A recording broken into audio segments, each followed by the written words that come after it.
Okay, good evening.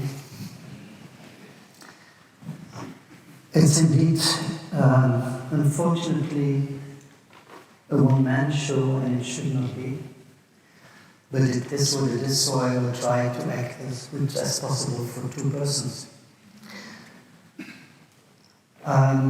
Maybe it became in the meantime a matter of fate, but I don't remember having started the lecture without showing this image. I will talk about a little later. So as said, introduced the practice is named today architect in Jan de Vylder Inge Vink, but why should it not be named Inge Vink Jan de Vylder architect? And we're still wondering, and then with the new practice we have been working together in so much other different formats with people and practices. So maybe at the end.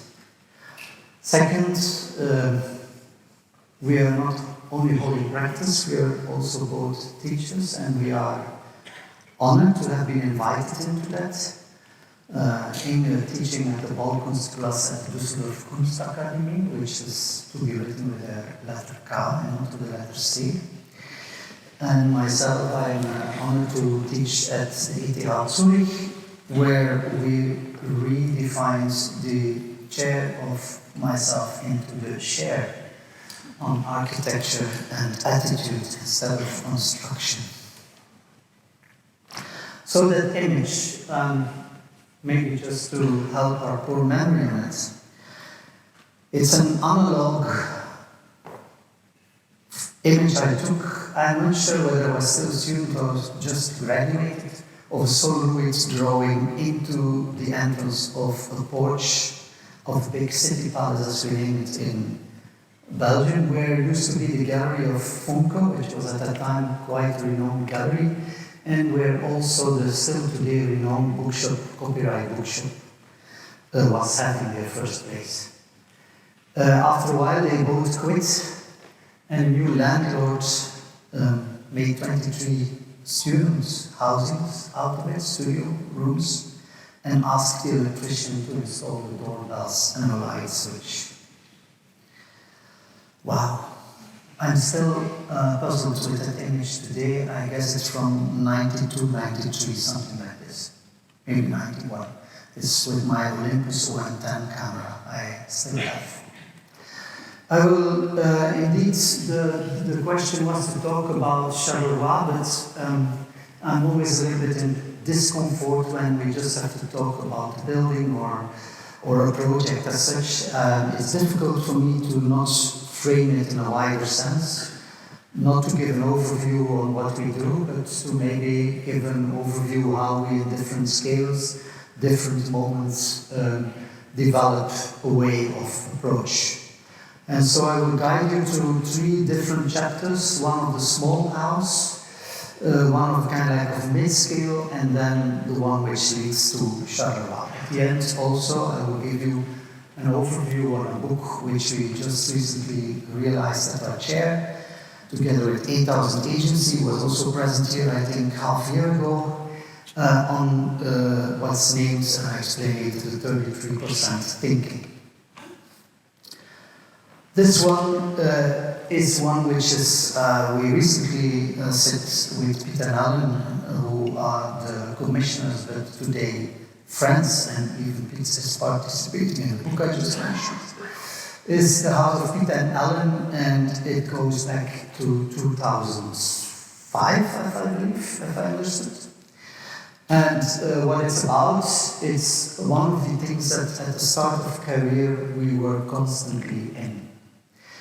I will not sell the whole evening talking about economy, but on the other hand, I cannot not talk about economy, because one of the main drives, maybe not drive, but challenges first, later on drives in our practice, is indeed operating in circumstances of scarcity or low means. And this is the house of Peter and Alan, as they inherited from family heritage, far too young in their young career, let's say, and they invited us to check out on this beautiful house, to renovate it for, at that time, 100,000 euros.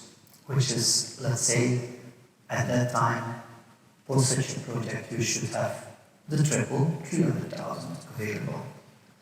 So we accepted and we proposed them to live the house in a way that they first of all needed to make themselves the house. So the agreement was that the 100,000 euros should be expressed in material and equipment to work. And the other 200,000 euros had to be their own personal value, making it, letting it happen. And what you see here is a glazed house in an old house. You can look around, you can look upwards, and it's totally built out of what we use in concrete building technology. We all know the wooden framework, the cast work. It's always strange in concrete that you build the building twice. So, and behalf of that, it is surrounded by a light greenhouse double glazed technology, and the only thing that happens into the house is entry of light at the end. And this is maybe the image I would like to keep hold for a moment. That is what it's about. Of course, in the nowadays talks, I could start to explain you how sustainable this house is, as we have a double glazed facade and a kind of air in between and blah, blah, blah. But there is a fireplace. And the fireplace is because it's a kind of stove they brought from their previous house, where actually even a fire happened, it burned down, and they restored, they took out the stove and brought it here. So it's here, not just to heat the house, but to give the atmosphere to the house. So I rather like, as before, as an architect, even, however it's about economy, talk about the light. Talk about the capacity to open the windows in summer, winter, depending on your mood of wanting to have refreshment, wanting to enjoy the heating up from a winter sun, and so on. I'd rather like to talk, maybe it's quite clear on screen here that you have there a beam that goes around, because if you take the old floors out of such a building, you have to tie it together. So all what we do keeps on standing. But for the formwork of that beam, we use the old planks of an old floor that we mounted, etc. So if you come over there and we guide you around, I'd rather like to talk about what architecture really is about. At the same time, I like to also emphasize that scarcity is the key. All the images you see tonight is from the fifth beetle of our company, Philippe Dujardin, except the next ones will do depict the life in the house, from Juan Rodriguez, from the architecture monograph series ArchiVIV, he guided together with Carlos Quintens. Beautiful black, white images that indeed depicts a nice Sunday afternoon, in which we can see that Piet and Alan and us, we became friends. That's a little problem with all our clients. Sunday afternoons we have to spend with them. But anyway, it depicts what it's about at the end. It's a house that is appreciated by children, and when children do appreciate a house, parents can be happy and calm.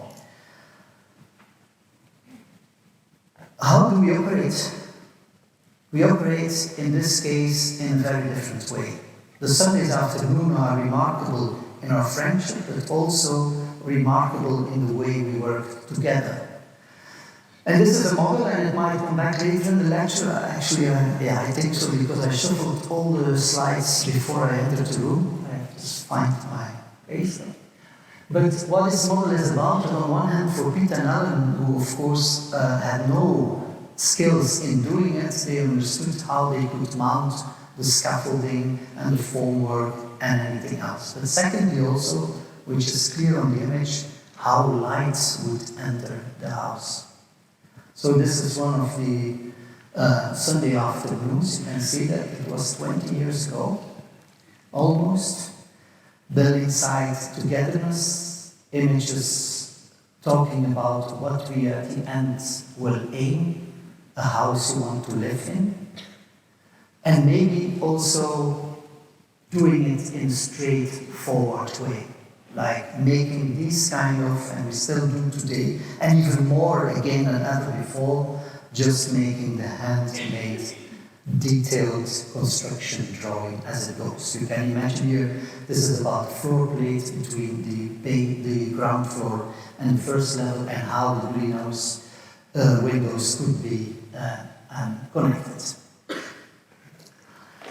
To end up, even in these circumstances, as you see, the glazed house is loose from the original body, which means that we do not have to invest in insulation for the original body. Except on one side, due to, of course, the restrictions of space, we were leaning to one wall, and this one we needed to insulate.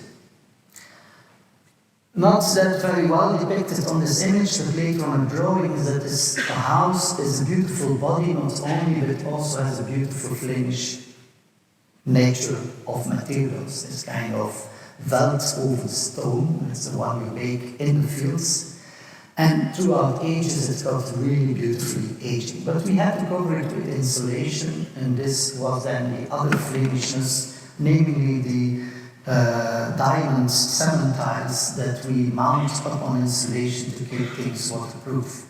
And this is a beautiful drawing of one of our collaborators, and I also want to bring gratitude to them. Gaucher, who made this kind of painting drawing depicting the atmosphere of that. And to go quick, finally we decided that we would check in to see how we could represent the idea of the old brickwork. And of course many references came around: Magritte, Belgian surrealism, artistic ways to represent it, black-white representations, opposite representations, and finally we arrived into what we really interested, the simple drawing as it comes. Which is not that simple, because you have to keep up with tolerances, you have to make it for the client, or let's say contractor Piet and Alan, doable. And so we really studied quite precisely how we could make molds to be able to bring, by spraying, the drawing up on the tiles. So here you see a little collection on how we worked at that time. We talk about, indeed, starts 2007, 2008, 2009. We shifted into AJDVIV at a certain moment, this project. But this was the outcome of it. And to me, what is it? I think it's interesting to be very unbalanced in decisions. So much energy that went to the stupid tiles. But we all agreed it was important. So most of the people, when they arrive, they will not see it, but some people ring the door and ask for explanation. And that means that there is a certain engagement into that little society as you know it, where you see it, sorry. And this makes this.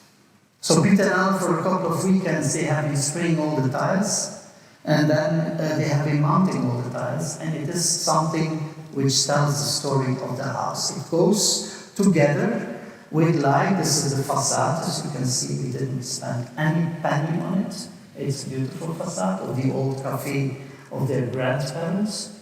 And attics at that time were never used. They were attics. That's what we miss, or our children miss today, that in old buildings, all is occupied and we don't have lost space anymore. The house of my grandmother was only lost space. And she heated one room in the winter. How efficient and ecologically. But this house is typically that Flemish house, and at this moment we do live attics. And you see at the first floor a trompe-l'oeil window. So we made a trompe-l'oeil dormer, which just copies the trompe-l'oeil window, but also mirrors itself out into the plane of the pitched roof. So working in scarcity is quite a pleasure, at least to me. I'm not going to talk about this other small project that we guided a couple of years later, which we built for an artist who are at the start of their career generally poor. And we made with that artist who also partly did a kind of self-build, a kind of sticking together two really little city houses in Ghent. And we did that based on collecting building material that was given away on building sites. Today, any window has value. When we passed at that time on contracting sites where they were demolishing old houses or replacing windows, and we asked if we could have windows, they said, yeah, take it, please, wow. Today they say, this window has value, it's recycling, you know. So a discussion I don't want to open here tonight, but which came in many of our clients, like Piet and Alan also say, you know, maybe today with the whole invention of the concept of the reuse, a word we never used when we worked at Piet and Alan's house, it all becomes another capital value, which is quite difficult now today, also in Flanders, where there's a huge tradition of the self-built, to keep it in a decent perspective. All is value, even the things that were before of no value and enabled a lot into architecture. To me, the small scale is extremely important. I know that the general architecture career starts with a small house and ends up with a big project. And as soon as one progresses, one leaves small behind. To me, this is still importantly key today. So the third small project I show you here is a project of another kind. It's even new built, imagine. You don't do that today. So what it's about, it's also a house on the actual value of 100,000 euro we built. Sure, it's again a do-it-yourself activity. Nothing wrong, we believe. And this is based on even not a new big invention, because it has been experimented all over the world, but never architect brought it further. Maybe we will not either, but it was a joy of making a kind of new project or new house that they could build themselves. And buy, like this kind of rounded shed, it cost 12,500 euros, two of them, and start from there out to develop projects. And I talk about economy, but the economy does not go without the pleasure, again, without the engagement, without the enjoyment of even when you cannot change the form, which is, I think, a relief, and you don't have to think about the form. You maybe only just have to play chess with these forms on a given tablet plot, and then also towards your clients, you work this further out. For Egon and Sarah, we made a couple of drawings which do depict the interior of the building, but also situates the whole house and the extra artist studio space, which is behind there, into typically Flemish field of all these houses, one next to the others. You know, Flanders and Belgium are rich and very much known for it. Today we are reaching the finishing, and we have some objects of the artist, Egon himself, in the garden. And here you see some images of the status, let's say, 1 month ago. So one will be an empty shed, as they are artists and will work there, and the other one will become the shed they will live in. Egon and Zara are extremely precise. That does not mean that Piet and Alan weren't, but Egon and Zara, they keep up really with total detailing and really take care of it as it is a child. So it goes in a certain way slow, but it goes constantly up. Also having this plywood bolt into the folds, Egon developed a kind of molds in which he let in humidity a little bit pre-cast this thin plywood, so it made himself easy. It was amazing to see how they organized building. So to me, this is still today very important. If we would recalculate, I've never done it before, 100,000 today, what it would have meant backwards. Voila. First scale done for tonight. Second scale. David and Daniel, I don't know if you're present, but of course I could not leave this chance to talk about the Burla project in Antwerp. The RDH are working today on a very respected and very appreciated project for the renovation and the transformation of what is in the middle on view, the in Antwerp very known Burla Schouwburg. This is how this building looks like. It has been appreciated as a, or at least it is protected by monumental services.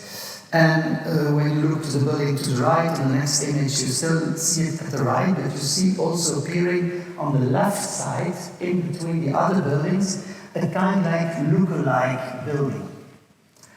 It's in Antwerp known as the Schermenhuis, and what was the meaning of it? It looks a tall building, but actually it has hardly floors. It only has walls, because they were storing there, like, I don't know, not too much, 20, 30, like kind of decors for in the theater. So like small pieces, but very tall, and they could carry them in by the large porches and so on and so on. So the building has a facade that represents a kind of real building, but at the end, when one enters, it was mostly of this kind of scales. When you looked into it, it was like a mega storage space, which was mainly organized by walls and not by floors. I believe, maybe Daniel and David can correct it, it's like 10 meters between one and another floor, or a little bit less, I guess. But at a certain moment it's a lot, but the walls are present like every 3 meters. So to give you a scale feeling, that's the walls, and then they made kind of shelves in it, in which they stored the old seats of the theater. So to give you a kind of scale. It was also, I think, at the verge of starting of the AJDVIV. And what was the task is to make 4 toneelhuis, which is in fact a resident, long-time resident of the Burla Theatre. The toneelhuis is a place of creation of theatre and all that comes around it. We were asked to make an office for them, and also a ticketing service on the ground floor. The proposal we made is that due to also very much budget restrictions, is to only occupy half of the building. But to fill that half of the building, inspired by the shelves that I showed, with new floors in it, however, keeping, and that's what you see there in the middle V, keeping the contact between the different heights of the building. So here for you is the street is here below, and the second part of the building stayed in the status as have you seen on the black-white images. It stays like a storage space. It happens that on the ground floor on the right side you can enter still and go directly to the storage place, while on the left side one has a little bit oblique position for a ticketing counter, and then some space in between. To give you an overview in section, this is that strange building, which also has a basement, and you have the back side, and you have the front side, and you have the above side, which became a kind of extra rehearsal room, of course, under the conditions of the outside climate. Here you can see what happened somehow. We were, on one hand, tied by a strict budget. On the other hand, we were also interested in how then to build this. And in our process of conceiving and realization, together with the engineers, we checked out that all could be realized without mechanical needs. Every building components, the floors, as you will see later on the images of Vylder Dujardin, had a size, had a dimension, a weight that could be carried by 2 persons only.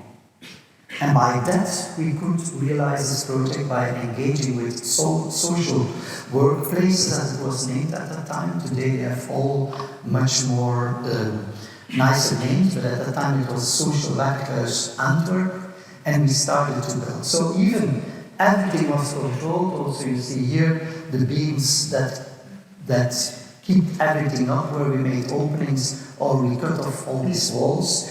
This was even I mentioned on fire restrictions and so on. But for example, above, and I didn't mention that before, when you have the walls, they were accompanied on the ends of each wall by this kind of iron castwork columns. And above it, the engineer developed a kind of beam based on it to have space free for the rehearsal rooms. To go back, some drawings that were officialized in this kind of drawings for building permits, and what it does suggest, and importantly for me today, is that in a certain way it revealed the, let's say, non-original status of the building, as there had been some adaptations already for a while, and we just kept on how we found it. And we also introduced, like above there is a little trompe-l'oeil door in this case, which is an evacuation door that the fire brigade wanted to have for that above rehearsal space. But then comes the red. Where does the red come from? The red comes from being the original brand color of the toneelhuis in Antwerp. But it also came by the fact that there is this nice letterbox of the Belgian Post around door, and all of a sudden the red came back to emphasize, on one hand, the strange elements of the building, and on the other hand, to also mark for the fire brigades where they could enter the building. And last but not least, I was in front of it one day, and a lady passed by on a bike with a red skirt. So where does the red come from? It's maybe not came from the start, maybe it only became fatally true at the end when the biker came along. Sometimes you have to have a little luck in your life. So here you have images of Philippe Dujardin, where you can see on the left, there was a kind of little beam there, because there was a garage before. Monumental services at that time were discussing to replace it, but we convinced them to keep it there, because at the end, the whole facade is only a decor. And as we're working with theatre, we believe it should stay a decor at all time, and a decor or a theatre play is always something that should trigger your interest without understanding always everything from the start and even not at the end. So we walk in here you see my son Otto at the age of 14, I think. And we enter it, and here you see the result of it, like this kind of informal meeting place, which I recently visited and was very much into use. And you see here what I mean with these floors. These are angle floors that each time could be lifted and brought in by two persons. So the whole project was man-made, was conceived to make it possible in a very straight and direct economy at that time. Now it will be, and that's life, and I think it's not about that's life because it's not that dramatic. Times changed, we are 20 years later, or 15 years later in this case, and luckily through more interest in the Burla, there was more investment for innovation, transformation, and making such a theatre place update. Also, this project we built at that time will be under change, and I was invited by the toneelhuis representative Karel to talk about it, whether I would find that a problem for the architecture we made and such, and I think a little bit to his surprise, he said, no, it's not a problem. That's how the things go, and that's how the things are, and not just in a pessimistic status, but in the fact that cities are like that. I have no idea what exactly going to happen, but that maybe not even plays a role. But what I found amazingly interesting at that time is that when we went back to the Burla Theatre, and I remember me, that short after we have left as architects the Schermenhuis, they started to do some small renovations in the Burla. And in a certain way, the project manager that guided us through the project, or was the representative of the client in the project, he was getting inspired. So maybe I should have mentioned that on one of the image, we also, you can see it here, we introduced wallpaper. I strangely have no real good images on it today, but it's quite present in our intervention.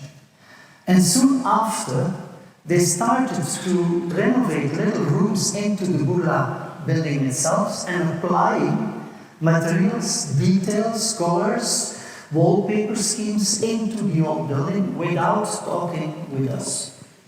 So this also was felt like this might be problematic for the architect. Now we agreed on the fact that as the building will be transformed, the tonelers will eventually check out to work on a book with us on what we did at that time, but also on the matter on how architecture, at a certain moment as an architect, you leave free for the going. So one could say, architects easily would say, this is not fair, this is not original, this is plagiat. But I would say I really loved it also to find this desk at the backside entrance of the Burla, where some of the people with still leftovers of material got inspired and moved on with this. To me, this is an important point that we can discuss this, and I think also, of course, you can easily do that with an organization like tonelers, who is in fact themselves in a constant flow of rethinking processes, accepting changes in attitudes, and so on. And by the way, the original project, or I mean the one we made at the time, I also want to make gratitude to the clients, to the commissioners at that time, and today still, how carefully they live this project. I was surprised, mostly after 15 years, you would say, okay, let's start all over again, but it's still in a very, very good. And to me, I think that's what it's about. They always told me that they loved the place. And what you love, you take care. That's easy as it is. So maintenance, which is a quiet topic into architectural discussion today, and it's a bright topic, it also has to do with what we deliver as architects and how people might be affected or connected to it. This is the first bigger scale, I mean it's bigger than the house, it's the first public project I talk about in a quick mode. They're always only three, and I explain one more than the other two, but this one I will explain totally, but what it's about, it's again a commission kind like, I would say. It's for the library at the NIE, the Dutch Architecture Institute. Today it's called itself the Institute. I have to think about it. Anyway, they asked us to come to do a little competition proposal for the library of Jokunen, which they found a little bit dull. They showed me other interventions in the buildings, and typically Dutch way, like, I don't know, offices totally all in yellow, all shouting, all there. Now, Jokunen's building, of course, to say it came at the same moment as ONA built on the other side of the museum park, the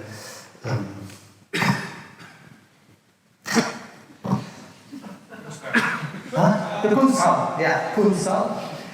And it was not that easy to appreciate at the same time Jokunen's architecture at that moment. But I have to say, returning after 30 years into the building, I have to say, well, actually, it's quite a good building, honestly. So they shouted to me and said, this library, that's all. And I have to imagine, you can't see it again, but it's all this nice Swiss USM furniture, not here branding, but all nice. Well-maintained, good status, light came from above, maybe we will see that differently today, and that was a little bit the idea. Our proposal was to just shift around with all the furniture. Not painting it not yellow, because another one did, maybe we could have do a total blue house or something. That's how it goes in Holland today. But we proposed here to say, let's reshuffle all what we have, and maybe indeed make the facades free so daylight can enter more deeply in it. So we made a total inventaire of all what we could find, and we started next to these two images to get really precise on it. And as the library has two levels, the only thing in a big mezzanine, in fact, the second level is a big mezzanine, the only thing we added were kind of like two public stairs in the middle, over large sided, because, you know, It's another discussion. Libraries cannot be called libraries anymore, but are mediatheks. That's another discussion. But anyway, so people need to be able to lay around and sit around and hang around, and that's so the two staircases there lead to the below side. And by that we shifted also the entrance from above to below and not anymore from below to above. So you can see it here in the section, longitudinal, transversal one. And in the proposal we only mostly added these kind of sketches depicting the different atmospheres in the building. So indeed people will be now there both at the mezzanine sitting around and enjoying the space around, and the shelves will be perpendicular to the facade so that each time you could enter and look outside. After we proposed, the responsibles of the Dutch Architecture Institute discussed with us our honorarium for the competition, as they found that we did not have made any proposal. It's not 10 years ago. Third project in Israel, because it's not only about another scale, but it's still about this, I didn't use the word on purpose, but about this kind of economy. What you see here is an image of maybe not yet today the status of the place, but it's the Furka Pass in the canton Uri in Switzerland, canton Uri connecting to Italy. And this is an image of, let's say, 2012, which is still not yet totally where everyone would say, yeah, we have a climate crisis. But also now, luckily in January, we had this image over there of the total snow. And for who is a little bit longer on this world and in the architectural realm, sees at the left side, at that moment, quite renowned in the end of 80s, start of 90s, what's named the Furka Blik Hotel, which was an initiative on art ephemera, as they named themselves, in which like 100 artists from all over the world, today names, maybe at that time not yet totally, came to do interventions throughout the summer. And not only artists were present, but also architects, like the Furka Blik Hotel. The restaurant was totally refurbished and renewed by OMR and Koolhaas.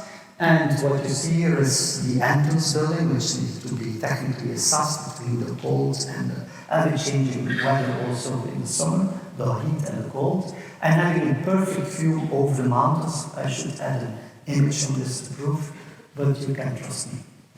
And what you see on this image is that you have in front a traffic sign, which is placed by the guardian of the house today as a kind of blink of the eye towards the nicely painted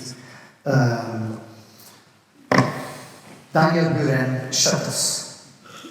And in another building a little bit further on, parts of this wheel, you have the dépendance building of the previous Furka Hotel that collapsed, or that they let collapse in the mid-90s. Maybe it was a sign already of the change of climate when it was. And which has been refurbished by, or added on by, the Belgian architect Luc Deleur, top office from Antwerp, in which he made that extension, of which one can say a lot of things, but actually the extension is a little bumper against the snow that's coming down. And if one asks like this to him what is the meaning of the form of the windows, he answered, "It's beautiful, isn't it?" And I believe this two project, Koolhaas and Deleu at that time, in a certain way opposite to me, but at the same time framing very well what was going on in the status of mind of the architectural field at that very moment, in parallel on all the artists that passed by, Toroni, Abramovich, and Ole, Buren, Bert Kirkeby, Boysen came, he sent his hat, Panamarenko, like 100 names have been there and have been there giving sign of the time. By the end of the 80s, start of the 90s, it becomes clear it was an overinvestment. And indeed, you are there only able to operate 4 months a year at max. So the pass goes open in the best circumstances the start of June and stays open in the best circumstances till the second week of October. Now climate change gives you a little bit more. On the other hand, also less, because this year we had quite some snow over there. And now I tell already what happens. So I go back here to this image. You see the food public on the left side, and on the right side is what we named today a project that we started up with our chair at ATH. And it's named, this building is the official dependance building of the hotel. That's the, let's say, the caretaker's hotel, and all kind of auxiliary rooms, like washing rooms at the time they were there. It's 14 rooms hotel. And this dépendance, we renamed it as the indépendance, being a summer school of our ATH chair, having now 3 summers passed up there, in which we invite not only the students from our school, but from all over the world. We have this kind of open application, and everyone comes, and we work a little bit on the building, and we work on all kinds of ideas that goes around. And maybe the red line is that we live and cook together. So this is the very nice building. It's never humid, it never smells, because it's 8 months deep frozen. So it comes well. It has a constant temperature all over the summer, whether it's cold or warm outside. It's still having this kind of temperature from the wind, which is not too cold. It's thick walls, etc. So we came, and I will skip that story by coincidence. Not coincidence, I was a lot longer focused on this spot from out of the studies in our chair. And, well, I could say I'm now the 3rd Belgian guy operating over there when it comes to architects, because at that time, for Luc Peter Swin was a young apprentice working on the project, and Luc Reuze was a collaborator of Remcola's, all Belgian guys always around. So, what do we have there? We found a building which also maybe like Cornelius had a strange way of stacking stuff. There was one room with chairs, one room with tables, one room with the bed ends, one room with mattresses, one room with cutlery, etc., etc., etc. So in the first year we all took out, and it took a little bit longer than the first year, and we restarted to reinstall the building. So today I say we installed there a kind of project on, let's say, very on-site research with all kinds of people, also scientists come around, sure, and we created there a community that operates 2 months per year, as we need some preparation ahead and some closing moments after that. In the meantime, not only my chair occupies this or have been operating in it, Inge with her chair at the Balkansplatz also operate like the first week and the last week of the season. And by that, new networks of people are set up. And look, all what you see, I would say 85%, 95%, 98% maybe, whatever, is all what we collected again on site. And what it's about is maybe about simple things like, for example, I think I'm heading for it, this nice little sink.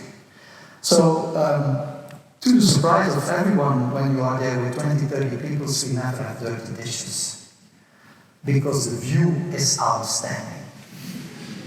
So, architecture and maintenance and simple, straightforward ideas, such ideas have been discussed widely and openly, constantly. For example, also Philip van der Maaien's intervention of a kind of silver radiating paint on the inside, collecting on a black wall on the backside, a little warm through the wall. And if it does not totally work, it could be it worked a little, but mentally it was quite a discussion at that moment and around. We installed the whole house with its own ecological water cleaning, not water cleaning, but sanitary system, electricity in a very humble, we have no electricity in rooms, nothing. We have no heating all over the summer. But more important is that we, and I should have had an image ahead, these were 2 porch entrances totally closed, and we reopened them again. We worked on this with many people passing by, discussing what should be the form and the color and the this and the that, made drawings endlessly till one moment I returned today and I found the porches finished. Without any drawing, without any discussion, some people just started on it. But with important details. The porches are open under the same angle as this vista of OMA. Or they are cladded with the same plastic as in Vylder's building at that time. And the only question we have here to ourselves is, I'm going to check this on workspaces. If you look at it, and I don't have that image, when you're there, you look through the whole setting of the 80s and 90s. And we take that often back in discussion modus over there to discuss what the architecture at that time was and what the architecture is today. At that time, we had stars, and today we have collectors. Today we don't have names, but we have initiatives. At that time, we had architecture that costed at least 10 times more than was foreseen. While here we operate the whole activity for, at this moment, for 3 years long, food delivery included 100,000 Swiss franc over 3 years long. Some views on the rooms, good Swiss woolen blankets, military blankets, very welcome. But this is the atmosphere of such a rooms, and where people stay, come and intervene. And the shower, for example, I showed that the more newer versions of it, like every year it has been rebuilt by one or other new person coming in. And these are like the last activities of this summer. On the below part, we started to prepare the public room for next year, if there will be next year. And we started to experiment like everyone does today with ramped earth and so on. This was the second chapter. Do I still have time to now come to the point? Charleroi. That's why we were invited tonight.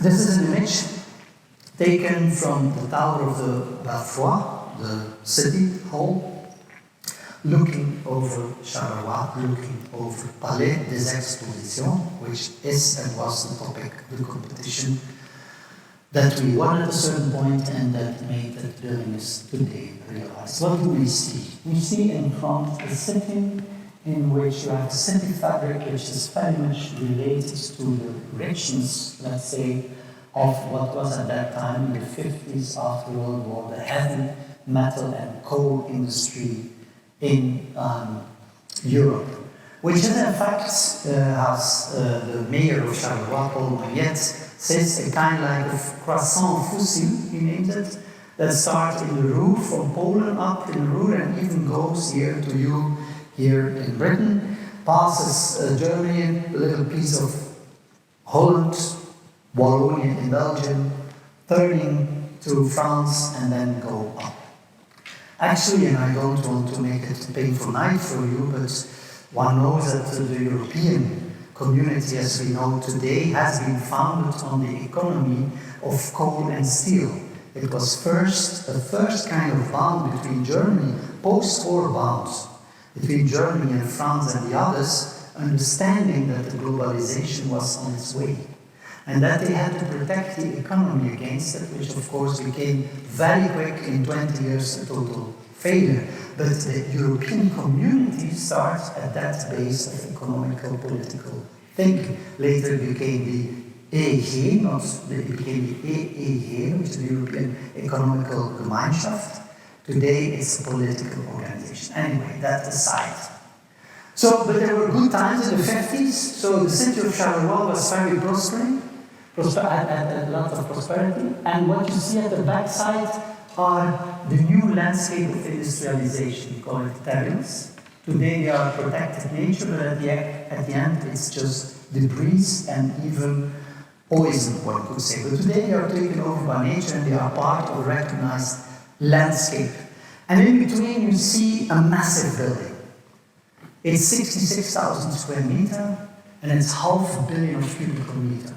And what you see here are, in fact, maybe to the left, you see the second level, but at the top level, the only top level which has a height of about 9 meters. And you see that there are 3 segments. A left one, a right one, and the middle one. The middle one is a 3-story high building which was named the lobby space, 12,000 square meters on its own, and which was meant for the distribution of the people through the building. So the building was conceived to show the power of industry. Some floors one has 3 tons per square meter capacity because they also wanted to roll in locomotives and so on to show their power. And these images taken by Philip were images taken after we won the competition, and how it shows how good that building was still in its existence. So here you see that middle space I just described with a beautiful set of architectural articulations, typologies, beautiful glazed brick ceilings. In fact, sure for today, very slender columns. And a color scheme I will talk about later. Maybe just let's go quickly first into a brochure we found back on whatever all happened there. So not only the metal industry was on show, but later on also household industry or car representations. But it shows a little bit, let's say, the scale of this building. Maybe it's not unique in a certain way all over the world and all over Europe. This has been built, but Charleroi, indeed, in Belgium had at that time probably one of the biggest or the most massive ones with 3 layers stacked upon each other. And so one had huge capacity of activities able to happen there. Look at this, they installed really gigantic, and in the below part we had some accommodation. So to give view on it, this is an old brochure scheme, so we didn't have to redraw it, important. You can see the central space as I showed you, and you can see 3-story stacking of equal exhibition spaces between 7 to 9 meter high floor ceiling level. And we are at the above city, you see one level, and indeed it has been built on the slope to the below city. On the other side, you only discover that how high the buildings. And these are the ground plans, very simply represented in the scheme. At the time, they talked about 4 halls and then below, which was having a bowling, tennis courts, a fire station, brigade, and everything going on. And you see that it's built in the terrain because the below level is a little bit cut away by the slope. Now comes Mariette is a good father for the city of Charleroi, and he was able to get granted from the European Community 500 billion euros, which is a lot of money, because the city of Charleroi in the meantime is recognized as one of the poorest regions or cities in Europe, and by that they could have this gigantic subsidies. But Mariette is a good chess player, and he just did not invest it in one building, which they could call later on the Paul Mariette building. No, he sprawled the money over all kinds of projects. And in fact, for every project, let's say, not a little too less money, but a lot too less money. Good, there was a very good bouwmeester around, so the first bouwmeester in Wallonia, in Flanders we have, I don't know anymore how much. But anyway, he's the first, Georges Mailly, and together with Paul Mariette, they set out all kinds of projects, and this was the competition for Palais des Expositions. It was granted 35 million euros to give the view, to do a proper total transformation. You need at least a triple, if not a quadruple. But they were sharp in their formulation. They said, well, first of all, concentrate your budget onto the lobby space in the middle, and then see what happens. And make it a zero-energy building and give it an architecture expressing the architecture of this time. And this image became our proposal. It is this building site image, and we see the halls as good as finished, but still the middle part has a lot of works to do.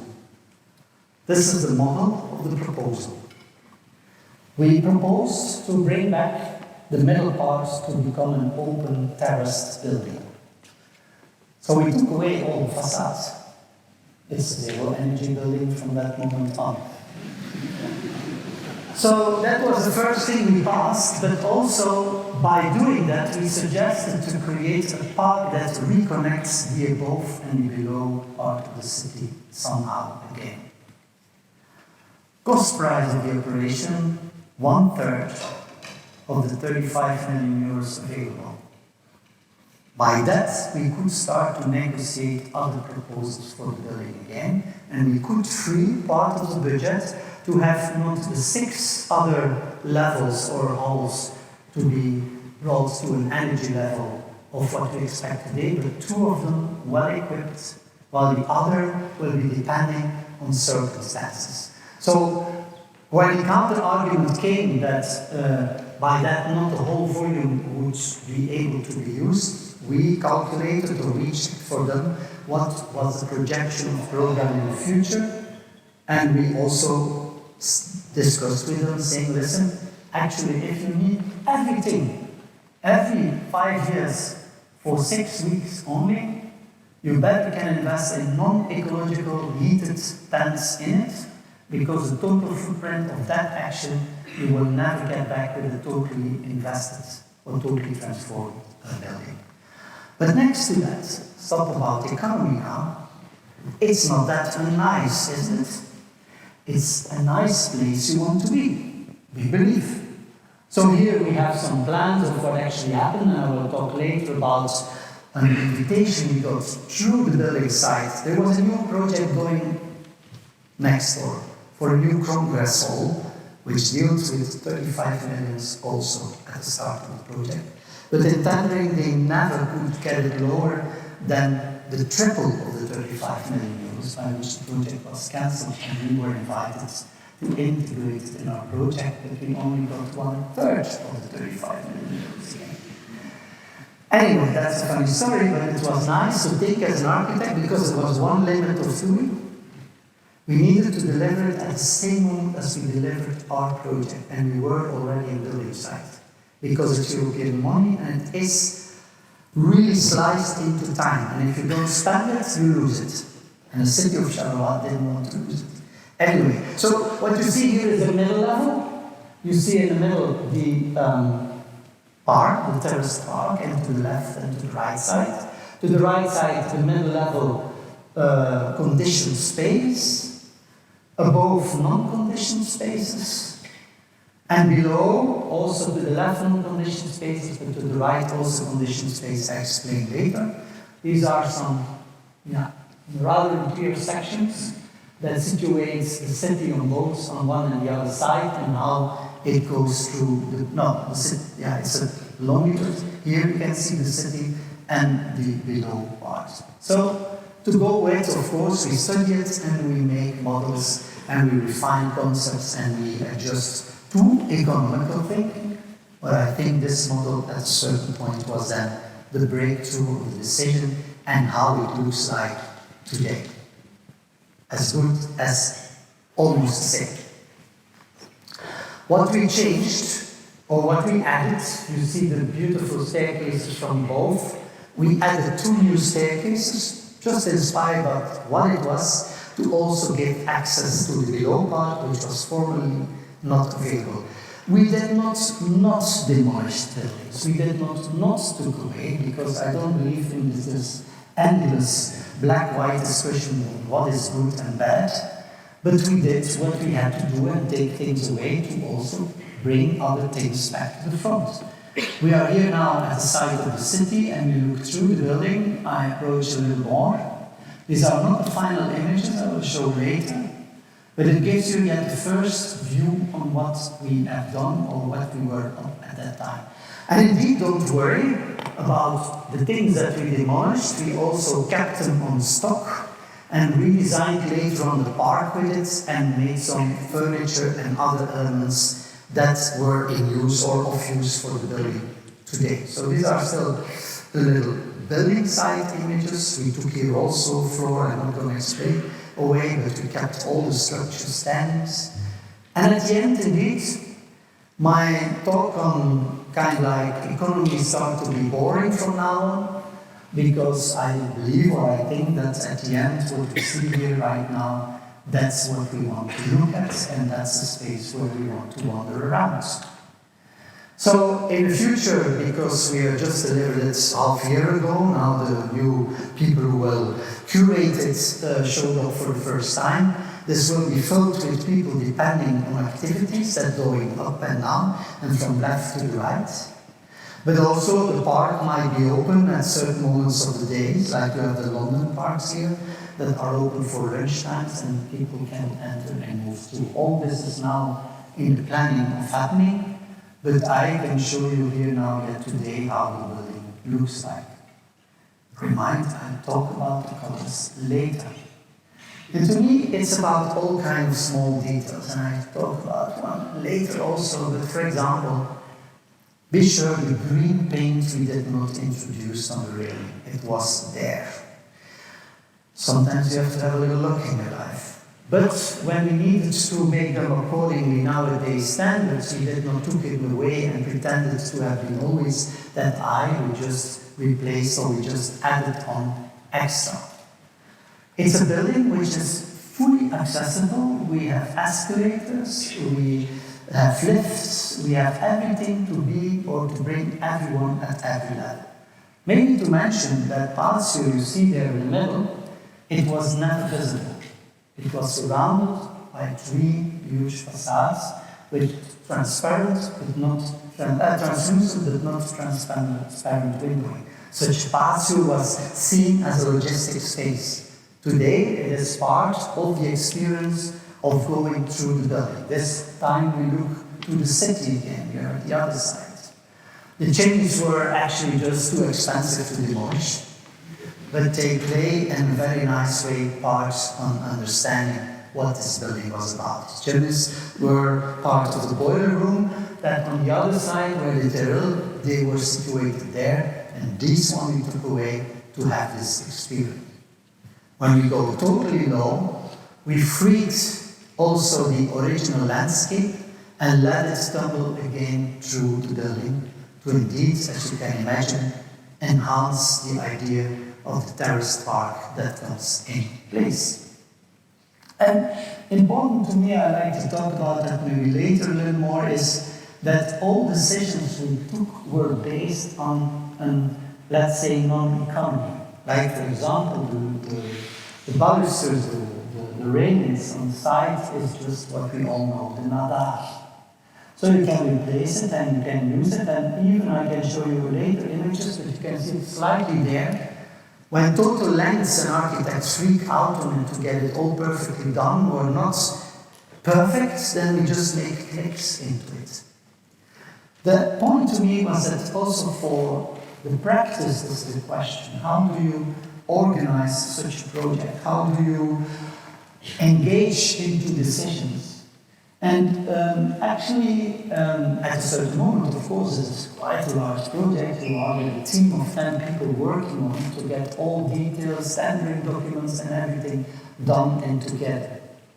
But we found out also, however, the scale, this was half of the team which was actually working in normal circumstances, and normal expectations on such a project. So there, we learned also, we engaged ourselves also in taking decisions based purely on available economical material. We did not design lamps, we did not design sleek facades that fits perfectly into each other and everything. We just copied actually product features from materials and added them into it.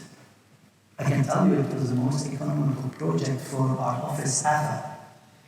Also later on, when we came to the building site, we could operate it with a smaller team of 3, sometimes 4, sometimes 2 people, to get the whole process of constructing through. These are images of the left part of the building, where you also can see that at that time, for example, it was seemingly an example of the largest span in metal at that moment. And what you see here is the next thing.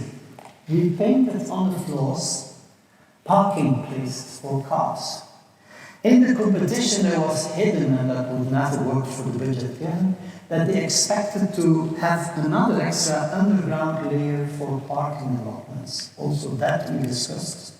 And we found for them that the need of occupation is that much low, it might happen on events, that generally it was no investment worth to make an extra parking. So what happens is that this is the left part of the building, which is unconditioned, and it's now painted with parking allotments. So we fulfill the competition needs. And I can tell you, I haven't seen any cars since. To the color scheme maybe soon, or let's walk a little further through. So what you see here are then additions we add on. It's the smoke evacuation elements that became little animals into the space. Like other little elements are there, and maybe I tell right now. No one knew where the color scheme came from. It was not original. There was no record who decided when. There was a guess it happened somewhere in the 80s and the 90s. That's why we launched that Sotsas was on a weekend trip in Charleroi and had a good beer and decided later on when he returned all these colors in the building. There is no other explanation possible because they all refer to that kind of realm of thinking in color and so on. It's a bad practical joke, but that's what we always tell. So here you see also at the below part of the left part, the parking allotments.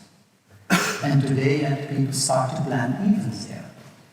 We are now back in the now below lobby space, where old railings, thanks to the hands of those on interior architects, become benches, and columns that we took away are sliced into little feet for these benches. We turn around and we look to the below city, where now the next park project, not in our hands, will connect to the terrace around. What do we have in program? Here we have a room space for 5,000 people, which is for modern pop music, techno rave. We are good in Belgium in that. And it's totally occupied. It's totally, installed to have the best conditions. However, it's maybe relatively low, however, the 10 meters. But to have there, really, it's acoustically checked out. We can do there everything, and we can evacuate all what you want. Second,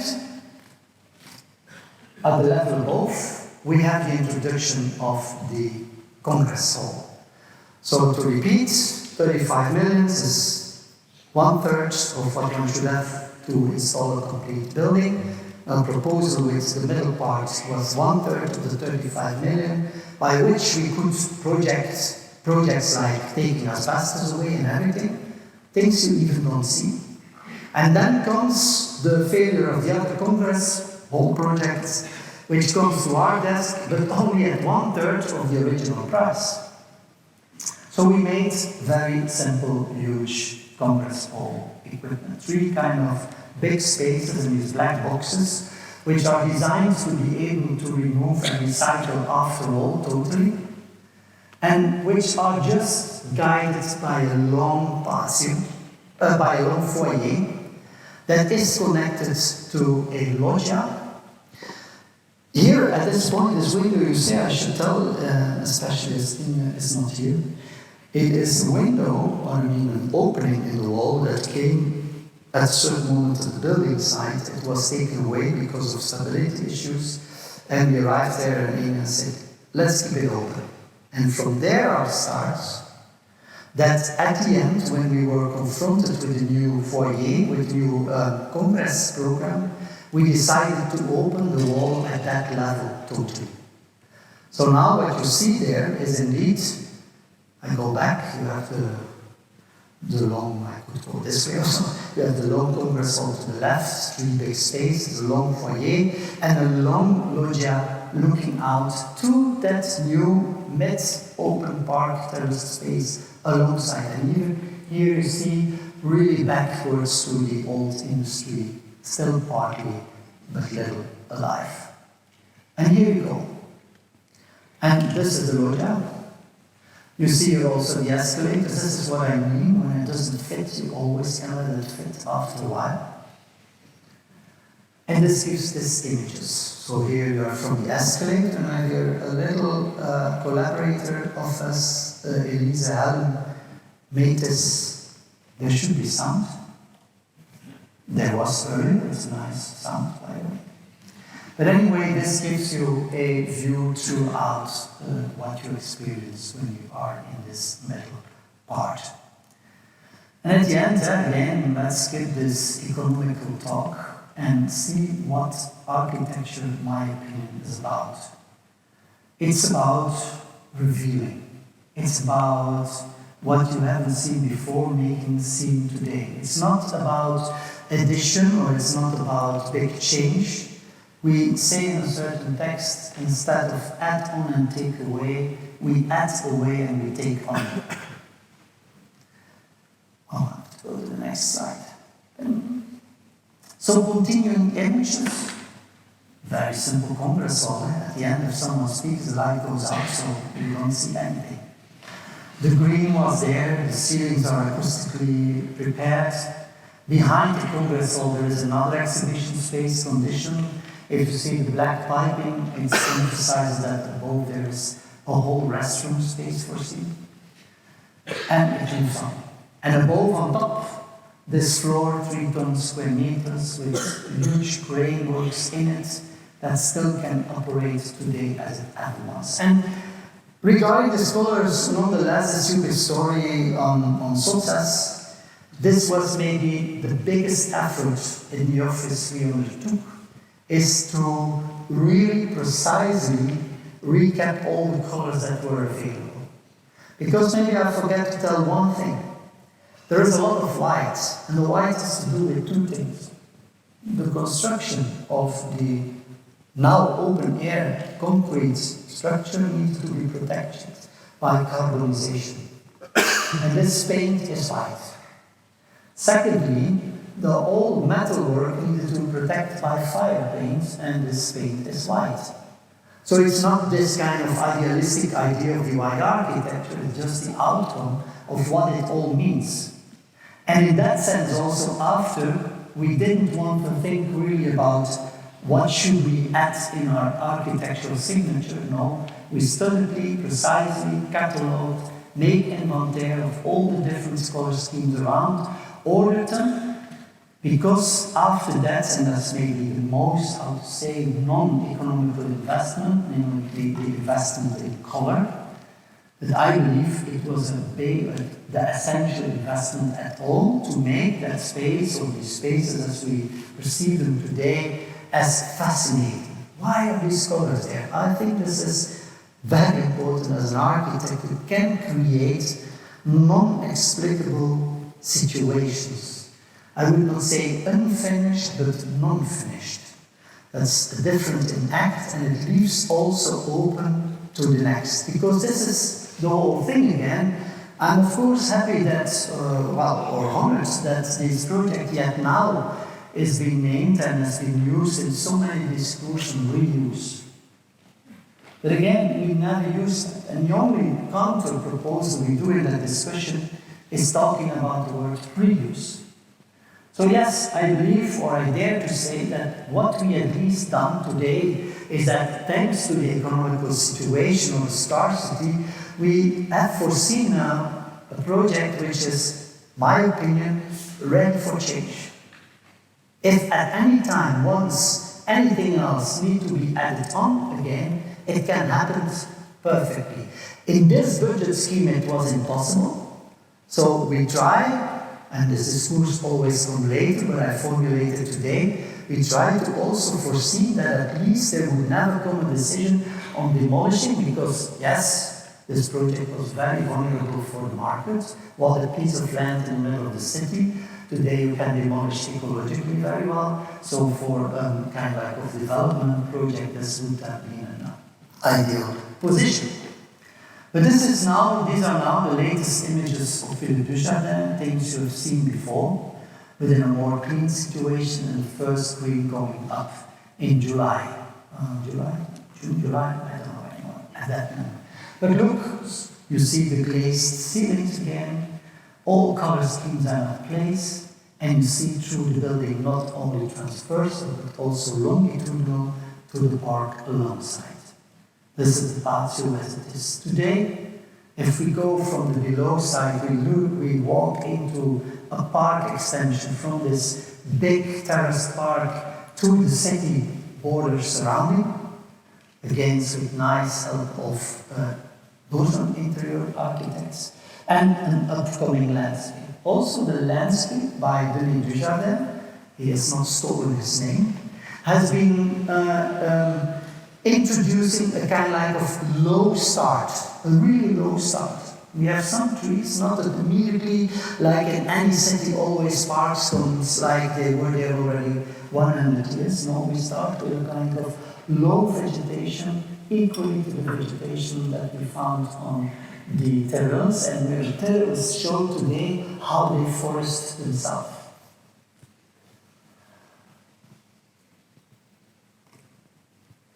I think, at least myself, I love to hang around there. I still have the key. I can enter there any moment on Sunday and just lose myself into that space. I just have to switch cameras off.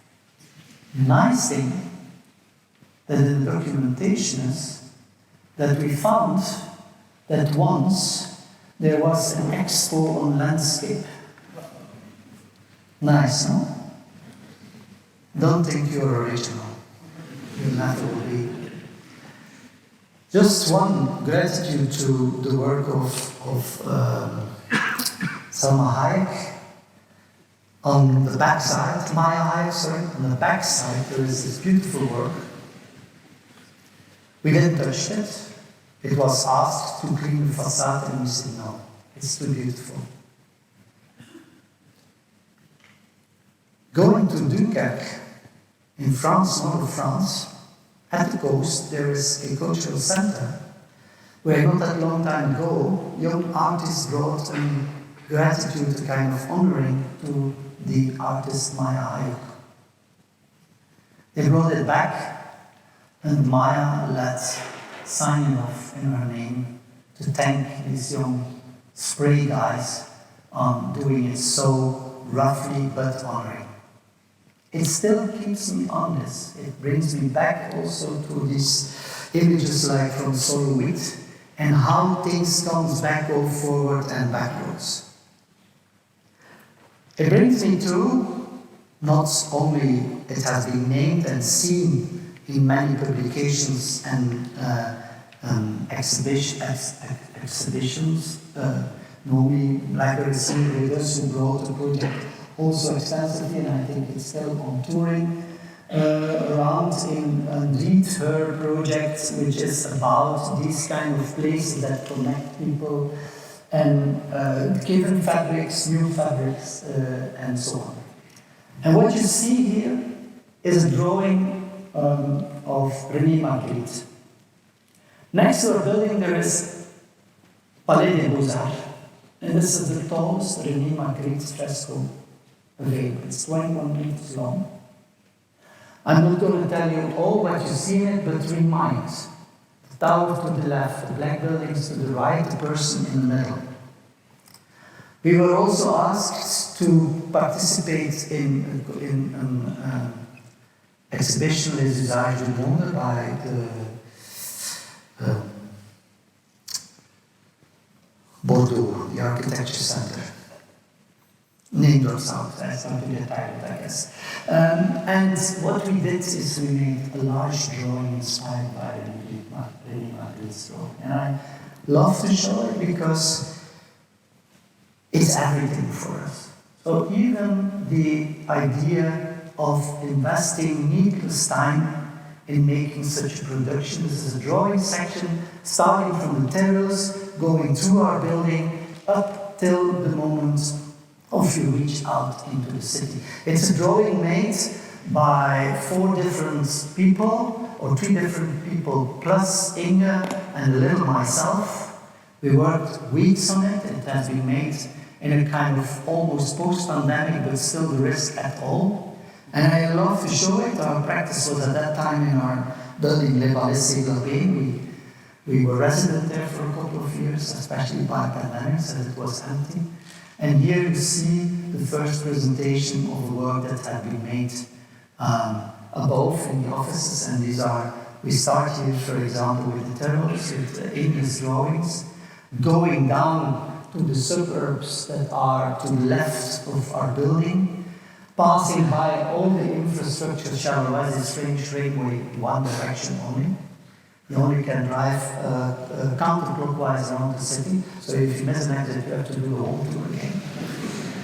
And there are tramways and there are railways in between. You see the nature coming up around, and here you come into the part of our building, which is also, you look to the tower I mentioned in the reimagining drawing. And then you have like a 3 viewpoint section onto the building in which you look through the building, and then you go to the above side to the city, which is indeed an other end again, the by now renowned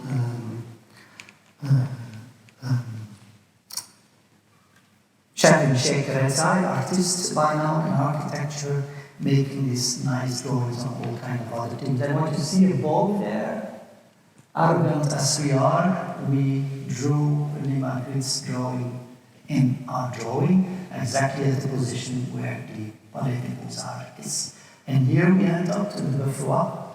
I told you the images were taken at that time of the building site and recently by Philippe Dujardin. Palais des Expositions, Charleroi. I will not talk about Caritas anymore.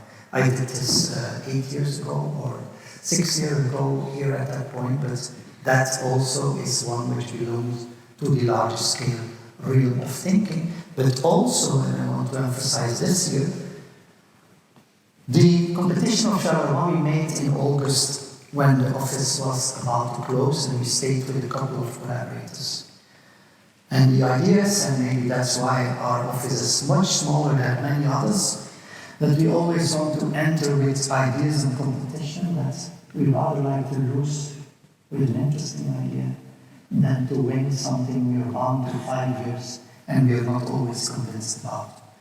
Charleroi is an example. Caritas is for the psychiatric clinic also, where we engaged in a contract which is a non-delivery contract, but which is one which keeps them engaging on the spot for always, however it's discussable today, but also in which we did proposals that were not only about the building demand, but we did proposals for new, let's say, architectural master plan all over.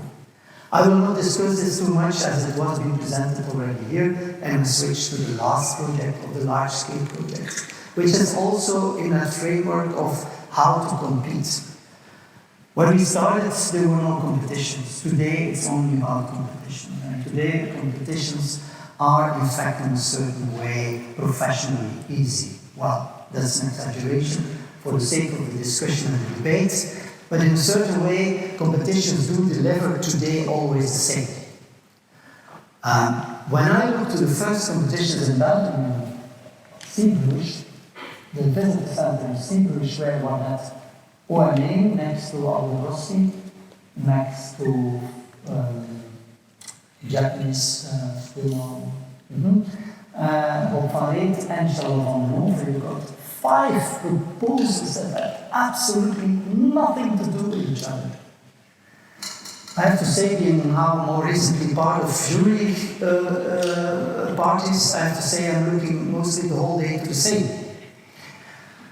Anyway, this is the Barbican Memorial competition we were invited in, which is an initiative of the Jewish Barbican Institute that in the very important park Barbican tries to bring together all religions today on one hand, but also to commemorate the long history of human genocides. There is no other word. That started once with the German making experiments on elimination of people, where they developed their techniques, sorry to put it like this. Later on, when it was taken over by the Soviet regime, by all kind of mistreat, this valley flooded under, by which again 10,000 of people lost their lives. And then in further on Soviet regime, of course, it became a place of absolute massacre. And then today it's a park which still is there, knowing that so many human pain has been there. And this organization tries to make a museum over there, brings all kinds of religious spaces over there together, and tries to evoke the history, but also the future of the discussion. We were there 1 year before war broke out. At that moment, yet people over there discussed whether a war was on the hand. However, we were still stepping out of the pandemic. You see the Kiev Tower there, which has been bombed in the meantime, and the museum where we talk about is there to the left. I'm not sure what is the status of it, but anyway, this was the project where it was about. It was yet, let's say, a historically important building, but also that has been extended throughout time. And this was the building to be transformed into a museum. And I want to bring you this also here. We were there in February, Inge and I were there, and we were invited in the building, but then we made a visit through the park. And what you see here is that there is in the park all kinds of little monuments, commemorate monuments, in fact, little gravestones and whatever. It was a very special atmosphere, also at the verge of winter to spring. And the third remarkable visit was that on the other side of the park there is a huge leftover building which was intended to become a child's clinic in Soviet regime, but never had been finished. As I told you, we were in pandemic and we were thrown back at the day of the presentation that we had to present our work on Zoom at distance. And what you see here is the setup at our office on how we would like to talk about the project. You see in the middle to the left, not the middle to the left, our proposal for the museum. You see a kind of oblique drawing, which is a proposal for the park. And you see on the right hand all kinds of sketchy drawings, which are the proposal for the child's clinic. Actually, it resonates the triple proposal we made for Caritas, not only about the building, but developing a vision at large. We did not win the competition, I can tell you that.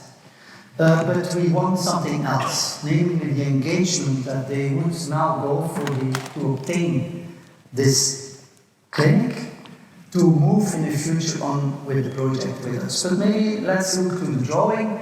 So this is a drawing setting on the left side, the museum.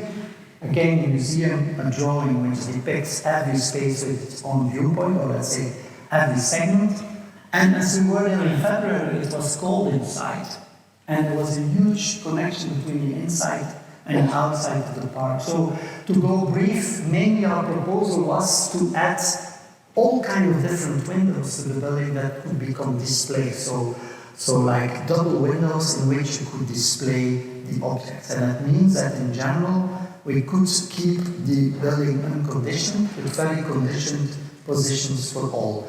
And by that create a bigger or a closer feeling each time you have to look through the window, to see the park, to see the objects, to understand what you look and you're in the building. Then for the park itself, we propose to do not cleaning, because it sounds not good in the circumstances, but to do a gathering of all kinds of stuff. And in the meantime, the park is not stuffed only with little monuments or little constellations, but also has a lot of debris, leftovers, even of barbecues in the summer and everything, which is a fascinating point that it's such a, let's say, I wouldn't say holy ground, but just a human ground is also occupied for summer barbecues. So what we suggested is that we would engage in a kind of activity where we could collect all these kind of things, elements, and maybe with a little ring of concrete or whatever, work them into new objects, which makes the history understanding. And last but not least, we extremely talked about the capacity maybe It was a prefiguration of what we did in the Swiss mountains, where it's, of course, a total other meaning and settings, but it was an idea to start a summer school where we would start to inhabit the building gradually, make a roof to protect it, clean it, but also have all kinds of workshops aside. So, as told, we did not one, but they were one for our idea of starting to get into that process of making another project in that sense. In the meantime happened what happens, and actually we maybe don't know exactly what happened over there. If I have 10 minutes more, you still think? Or is it too much now? Well, 10 minutes more, go quick. Towards Transformation is a project we have set out together with 8,000 agencies as a form of assistantship in our chair. 33%, I haven't talked about it before, but as you understand, many of the projects deal with the 1/3 engagement of economy. We have checked this throughout the realm of Zurich with students over 3 years, studios together with 8,000, and in that book we bring together the result of that. And yes, this is now, I go quick over it. I would say, and we discussed this on Essentials, we based it on Gordon Clark's idea. Here is what we have to offer you in its most elaborate form, confusion guided by a clear sense of purpose. I can tell you 33% thinking, namely talking about economy, in the Swiss realm is very difficult. Because there is no problem with economy. But young people, and especially students and everyone, are concerned about what happened in the city.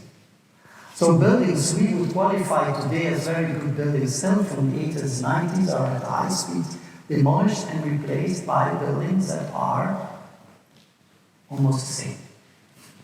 And why is that? Because this is all pension funds read it, and there is Swiss law that says that money cannot stay on the bank, so it needs to be invested. Young people see this as a very offense towards the world as it's going right now.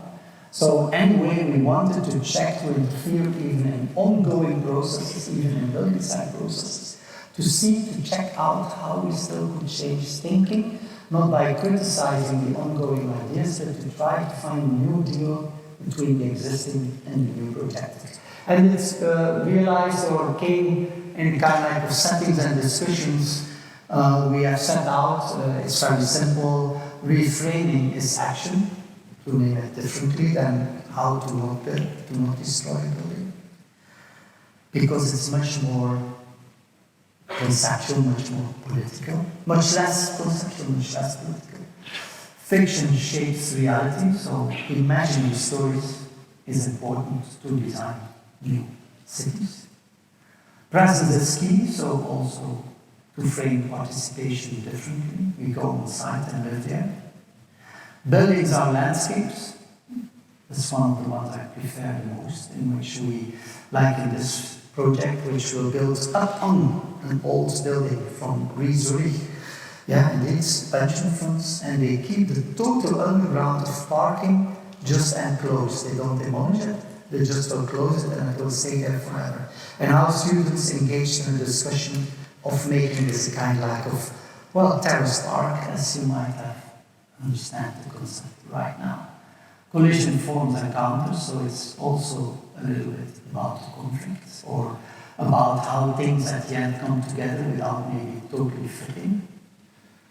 Time can tell, through the reuse idea, and how existing, this one is, for example, demolished in the meantime.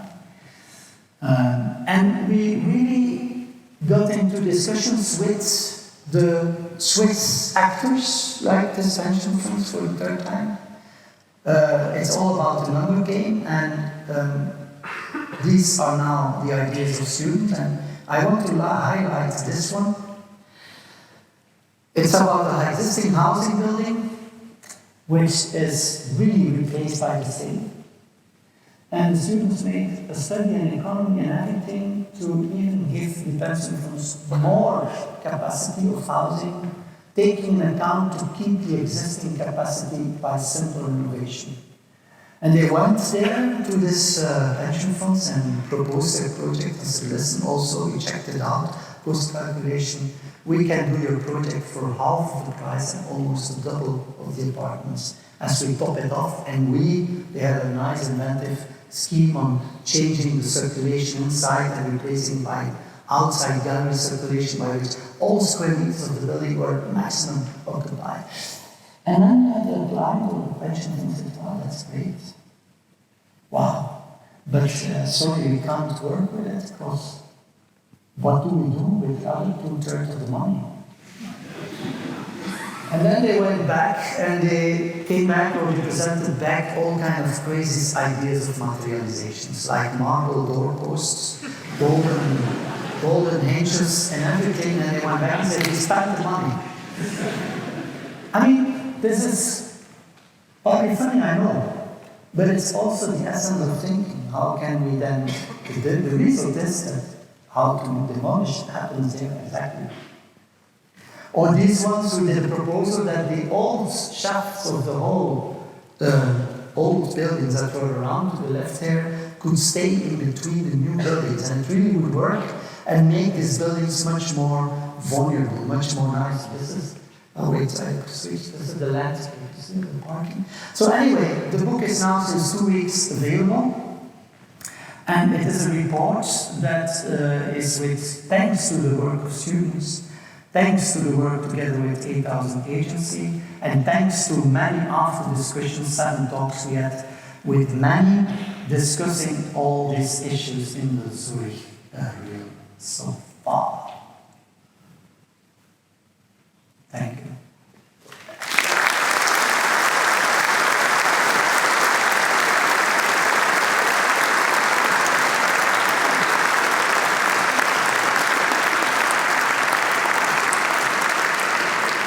I stopped, I created like 40 other slides to get it done. But this one, as I started with Soluit, is mandatory to any lecture. This is San Gotardo, the pass when you go both on an August day, nothing special except tourists and cyclists. Same position 1 year later. The condition is totally different. It's foggy, it's grey, it's humid. But look at the 2 images, what you see and what you don't see. What is architecture about? The left or the right one? No applause.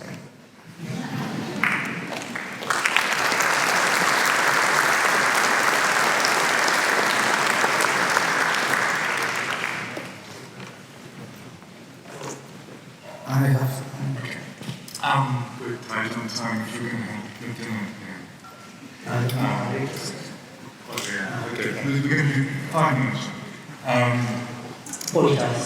It was amazing talk as ever. Because I'm going to ask one question and I'm going to open up to the floor to if anyone's got a very brief question with a question mark on the end. And my question, because Ingrid's not here, I thought I'd just ask you something about the working relationship. I think we first met in 15 years ago when I asked you both to give a lecture under Met. True. And I remember then you showed me Palais, Vylder, and I was trying to scratch my head about the strange work. And Ingrid said, oh, of course we're just both children of labyrinths, ultimately. And you can still see that interest in ruins and in kind of construction that borders on sort of graphic quality. But I wondered what other points of shared reference there were when you were starting out, because this is such a distinctive sensibility that we're seeing at play, and how did you find your way towards working together? Well, I think it's all about complementarity, but then that sounds very good in a certain way. I think one of the main lines we share that much is the relation of the drawing to the construction. So at this point, for example, Ing is guiding an apartment building, and weekly handmade drawings are redrawing the details as delivered from contractor, and were based on our digital drawings because at a certain time it all has to get. And which is amazing to see there also is that indeed, by getting back to that technology of working, how much that comes really close to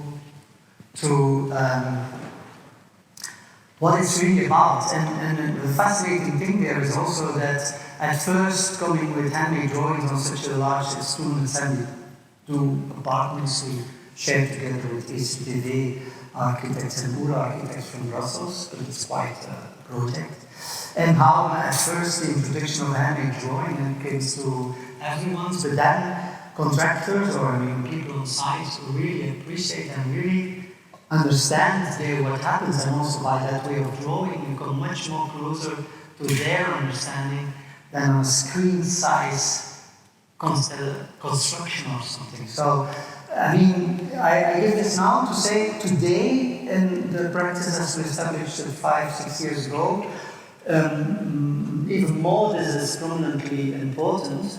But of course, these kind of drawings as made, they are not just simply construction drawings. These drawings are deeply soaked by knowledge of how architects draw. And this has not to do with nostalgia. Contrary, this has to do with the fact that thanks to many other media, we also I didn't show competitions, we also have the randoms and everything that's going on. But it's never without this at all together. And there I think is what makes it for me still that much interesting. And on one hand, of course, you understand more ways how to get to things, but you do not leave things behind to get there. So this drawing has, of course, labor hands, but we can pile up lots of names. These drawings are essential in how we learn to draw. And maybe today, where we talk much more about references at the start, we maybe do that too less, that we should maybe recap that a little more, but that becomes also because this reference, not just you take it over, but they became in another way in you, and you work in another way, and then you look back and you say, oh, okay, yeah, it comes there. So there's a more subconscious by... It was very striking that, I made a pretentious reference to Expositions at the beginning. Your talk was completely free of any reference to other works of architecture. And this is an interesting thing. People were living in a period when a lot of people in this program come and they present references. I'm going to wait for you to answer that. How's that, so I can see as a question.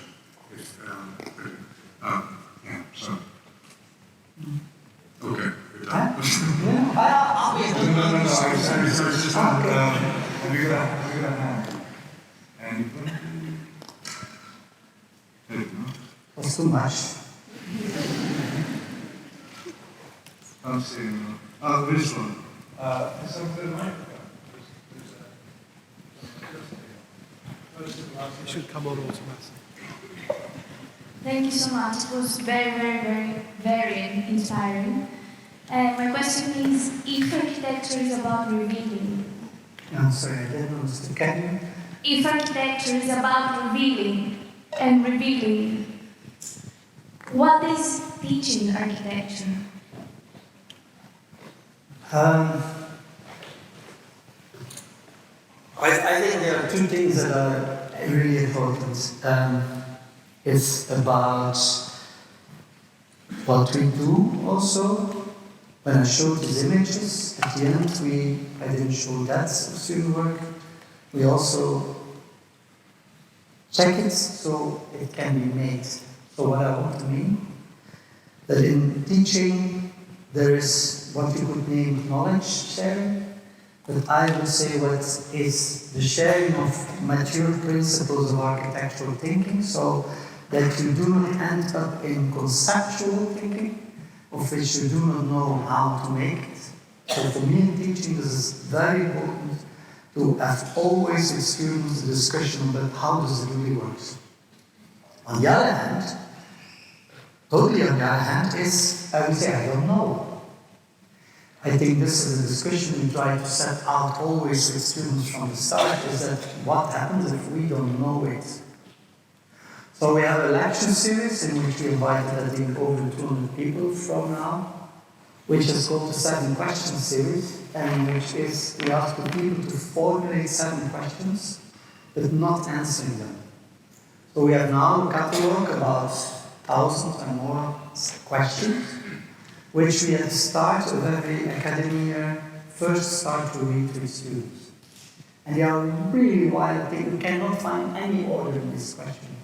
So we start, which is then for most students very confusing.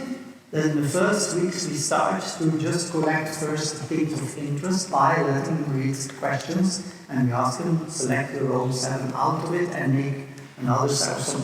The formats are different every year. But anyway, we start from that. So the balance, or let's say the maybe not balance, between the idea of what we can share, but also to reveal what we didn't share before, something totally new. And I have to say, it's amazing to see how that works or that delivers confidence.